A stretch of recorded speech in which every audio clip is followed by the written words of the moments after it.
neraka selama-lamanya. Jadi kita pilih yang mana hadirin? Pengennya masuk surga atau kecelek nanti masuk neraka? Nah, kita pengen masuk surga, tapi tetap aja hadirin, yang namanya manusia, apalagi umat akhir zaman yang saintifik ini perlu pembuktian. Ya kan? Hadirin, kita perlu pembuktian. Sedangkan di dalam Al-Quran ini, di dalam Al-Quran surat Al-Ma'arij, ya, saya kemarin sudah belajar menghafal, tapi mohon maaf, takut lupa, hadirin, jadi saya lupa aja. Surat Al-Ma'arij, surat ke-70 ayat 4. A'udzubillahi minasyaitonir rajim. Bismillahirrahmanirrahim. Ta'rujul malaikatu warruhu ilaihi fi yawmin kana miqdaruhu 50 alfa sanah fasbir sabran jamila. Para malaikat Jibril naik menghadap Tuhannya yang sehari setara dengan 50.000 tahun. Jadi di sini disebutkan di sisi Allah sehari setara 50.000 tahun. Padahal kita sering mendengar bahwasanya sehari setara dengan 1000 tahun. Di Al-Quran surat Al-Ma'arij ayat 4, surat 70 ayat 4, di sini difirmankan sehari setara dengan 50.000 tahun.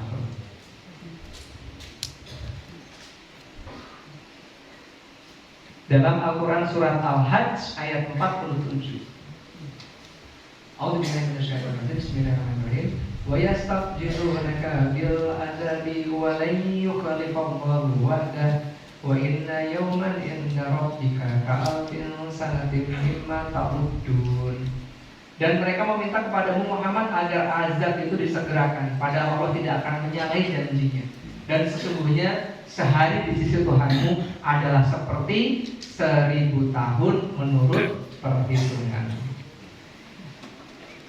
Al-Quran surat Al-Hajj surat 22 ayat 47, sehari setara 1000 tahun. Di dalam Al-Quran yang sama, surat Al-Ma'arij surat 47 ayat 4, sehari setara 50.000 tahun. Terus mana yang benar? Tuh, baru gini aja, ini saya misionaris Kristen nih, misal kan? Ini Al-Quran salah ini. Itu aja bapak-bapak udah ngepel, udah nggak bisa jawab. Gimana coba tanyain surga dan neraka ada alamatnya di mana? Nggak ngerti lagi. Gimana ini? Dulu baginda Rasulullah SAW. Allahumma sholli. Ini baru ditemukan 1920, 22, 24 hadirin yang mulia. Siapa yang menemukan? Orang yang pernah tercatat dengan IQ tertinggi di dunia. IQ-nya 200 lebih, yaitu Albert Einstein, yang menemukan ribuan paten. Jadi Albert Einstein itu mematenkan penemuan itu nggak cuma 1, 2, 3 penemuan, tapi ribuan penemuan yang sudah dipatenkan. Dan yang paling terkenal adalah fotolistrik, yaitu merubah cahaya menjadi energi, menjadi listrik. Jadi fotolistrik kayak kita di rumah kita punya pemanas solar cell, solar panel gitu ya. Di rumah saya juga ada itu buat pemanas air sama kolam renang pakai solar cell. Itu yang nemuin itu 100 tahun yang lalu. 1922. Sekarang 2022, ya 100 tahun yang lalu Albert Einstein menemukan teori fotolistrik yang membuat dia mendapatkan hadiah Nobel. Ya. Kemudian Albert Einstein juga menemukan hukum kekekalan massa dan energi. E sama dengan M dikalikan C kuadrat. Energi itu adalah massa dikalikan kecepatan cahaya dikuadratkan. Ya, itu sehingga menjadi cikal bakal bom nuklir, hadirin yang mulia. Kemudian Albert Einstein di akhir-akhir hidupnya, ya, dia udah lebih dewasa gitu ya, menemukan satu teori yang sangat menggentarkan dunia. Ya. Bahkan sampai sekarang itu banyak sekali diangkat menjadi film, yaitu hukum apa? Relativitas ruang dan waktu. time and space relativity. Ya, bahwasanya waktu itu tidak bisa linear bagi siapapun. Nah ini mungkin bapak-bapak mumet gitu ya. Tapi kalau insinyur pasti paham, insinyur Andiyoko pasti paham orang fisika ya. Jadi relativitas ruang dan waktu itu saya juga sampai detik ini masih nggak memahami rumusnya ribet banget. Tapi bunyinya gini hadirin yang mulia. Waktu itu tidak linear. Bagi A dan B, bagi Febrian, bagi Andiyoko, Ustaz Andiyoko, itu waktu itu bisa berbeda jika salah satunya bergerak dengan kecepatan cahaya. Jadi ketika Ustaz Andiyoko naik buruk melesat dengan kecepatan cahaya, maka waktu bergerak melambat. Itu ada apa namanya? Ada konstantanya, dikalikan berapa. Baru ditemukan tahun berapa hadirin? 1920-an. Teori relativitas ruang dan waktu oleh Albert Einstein. Bagaimana bunyinya? Bahwasanya ruang dan waktu itu tidak bergerak linear, tetapi akan melambat bagi pengamat yang bergerak mendekati atau bahkan melewati kecepatan cahaya. Jadi kalau bergerak kecepatan cahaya, waktu lebih lambat. Nah, ini makanya kalau teman-teman nonton film-film science fiction ya, kayak Interstellar, kemudian film-film Marvel gitu ya, orang-orang yang bergerak dengan kecepatan cahaya, kemudian dia balik lagi ke bumi, dia menemukan anaknya umurnya udah sekian 100 tahun lebih ya, padahal dia masih tetap muda ganteng kayak Ustaz Andiyoko gini. Nah, dari situlah kita memahami hadirin ayat ini. Wah, saya penting banget hadirin. Dalam Al-Quran surat Al-Ma'arij, Allah menyampaikan sehari setara 50.000 tahun itu bagi para malaikat dan malaikat Jibril. Para malaikat dan Jibril naik menghadap Tuhanmu yang dalam sehari setara dengan 50.000 tahun. Kenapa bagi malaikat Jibril sehari itu lebih lama? 50.000 tahun. Kenapa coba? Karena malaikat Jibril diciptakan dari nur, dari cahaya, dan bisa bergerak dengan kecepatan cahaya, sehingga waktu bagi malaikat itu sehari setara dengan 50.000 tahun. Nah, bagi manusia yang tidak bisa bergerak dengan kecepatan cahaya, maka di akhirat itu sehari sama dengan 1000 tahun. La ilaha illallah. Nah, ini 100 tahun yang lalu ditemukan sama Albert Einstein, bapak-bapak baru tahu sekarang juga ya. Nanti gimana kalau ada misionaris nanya? Itu Al-Quran itu katanya dalam Al-Quran surat Al-Kahfi ayat pertama, Alhamdulillahilladzi anzala ala abdihil kitaba wa lam yaj'al lahu iwaja.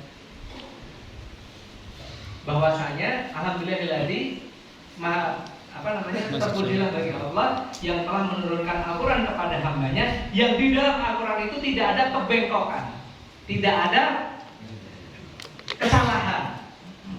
Tapi ini nih, Al-Hajj sehari 1000 tahun, Al-Ma'arij sehari 50.000 tahun, mana yang benar? Ini umat muslim bingung. Nah, tapi setelah kita mendengar penjelasan dari Pak Febrian di depan sini, kita jadi tahu bahwasanya 50.000 tahun itu bagi malaikat yang bergerak dengan kecepatan cahaya. Nah, ini keajaiban hadirin. Teori relativitas ruang dan waktu itu baru ditemukan Albert Einstein 1922. Sedangkan Al-Quran ini disampaikan oleh baginda Rasul sekian ribu tahun sebelum. Jadi ini tulisan baginda Rasulullah SAW atau firman Allah. Firman Allah. Jadi kalau di dalam Al-Quran ini menyampaikan ada surga dan neraka, itu pasti ada.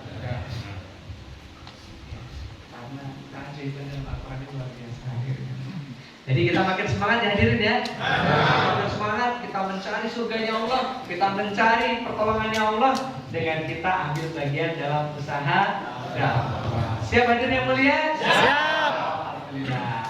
Nah, hadirin yang mulia, karena kita insya Allah ya, semuanya akan mendapatkan pertolongan dari Allah Subhanahu wa taala di dunia maupun di akhirat nanti.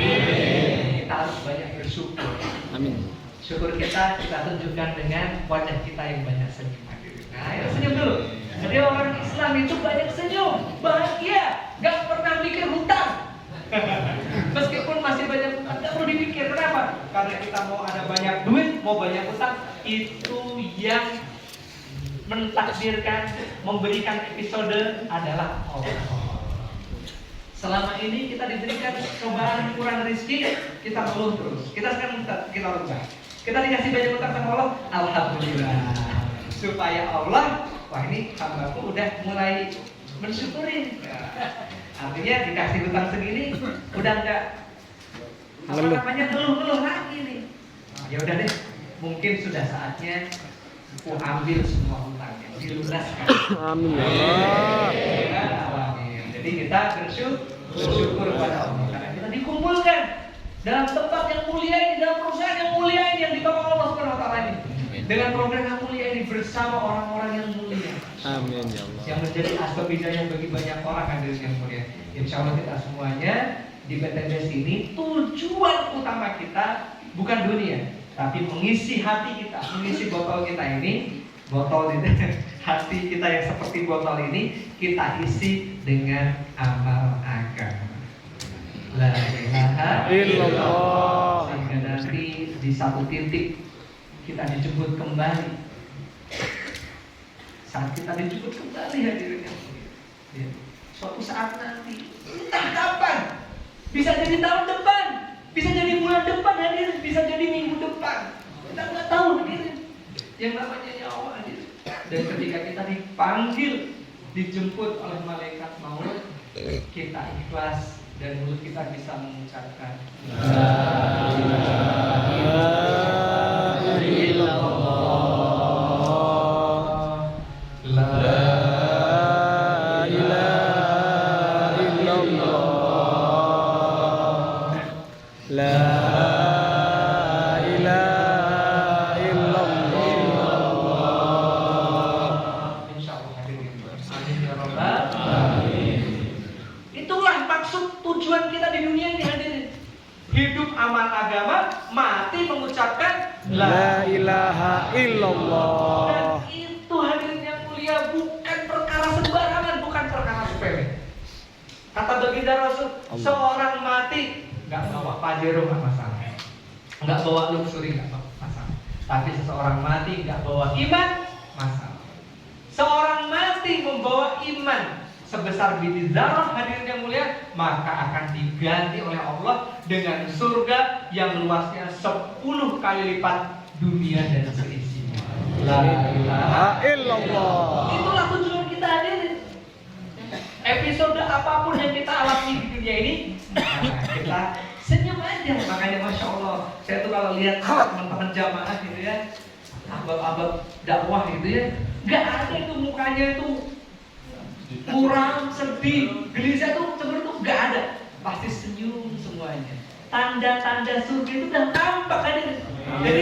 Jadi gini hadirin, kita mau ke puncak gunung, naik ke puncak gunung gitu ya. Kita jalan baru jalan ke atas, belum nyampe puncak gunung, hawa dingin sudah terasa. Ya. Kita turun ke lembah panas, kawah gitu ya. Belum nyampe kawah, mau kita baru mau ke bawah aja, kita sudah ngerasa panasnya. Nah, ini kita deteksi kemana kita menuju. Kalau kita menujunya benar ke surga hadirin, niscaya kita banyak senyum, bahagia. Dengan apapun segala kondisi kita saat ini, kita bahagia. Kenapa? Karena kita tahu ending kita, finish kita di surganya Allah. Jadi nggak ada lagi itu peserta alumni SLC itu masih merengut, ya usut, ya cemberut, itu udah nggak ada. Kenapa? Karena semua peserta SLC tahu bahwasanya yakin ending kita adalah di surga Allah. Jadi udah kerasa awalnya, hawa-hawa surga itu udah kerasa dari sekarang, ya, sehingga kita ketemu orang baik, ngomong baik, ya, menjadi asbab hidayah untuk orang. Itu hadirin yang mulia. Masya Allah. Ini saya masih pengen ngomong sejam lagi nih hadirin, tapi Masya Allah ya. Tapi udah, kita harus istirahat, ya. Nah, sebelum kita istirahat, kita baca dulu Al-Mulk nanti, dan kita akan mendengarkan adab tidur, dan kita nanti Qiyamul Lail, kemudian istighotsah nanti malam. Insyaallah hadirin yang mulia ya. Insyaallah. Niat ambil baiknya. Saya mohon maaf kalau yang saya sampaikan ini banyak salahnya. Itu adalah dari kesalahan diri saya sendiri, dan kalau ada benarnya itu dari Allah Subhanahu wa taala. Hadirin amin. Dan tutup dengan doa penutup majelis. Subhanakallahumma wa bihamdika asyhadu an la ilaha illa anta astaghfiruka wa atubu ilaik. Bila taufiq wal hidayah. Wassalamualaikum warahmatullahi wabarakatuh. Waalaikumsalam warahmatullahi wabarakatuh. Insyaallah. Baik hadirin mulia, sebelum kita istirahat ada satu acara lagi. Ini sangat penting Bapak Ibu sekalian, Bapak-Bapak sekalian, yaitu kita sama-sama nanti akan menyimak adab-adab tidur. Tapi sebelum menyimak adab tidur, kita akan membacakan surat Al-Mulk yang bersama-sama secara berjamaah. Tapi sebelum membaca surat Al-Mulk berjamaah, kita refresh dulu nih biar segar. Yuk, ngadep sana, tadi kan udah ngadep sini ya, sekarang ngadep sana.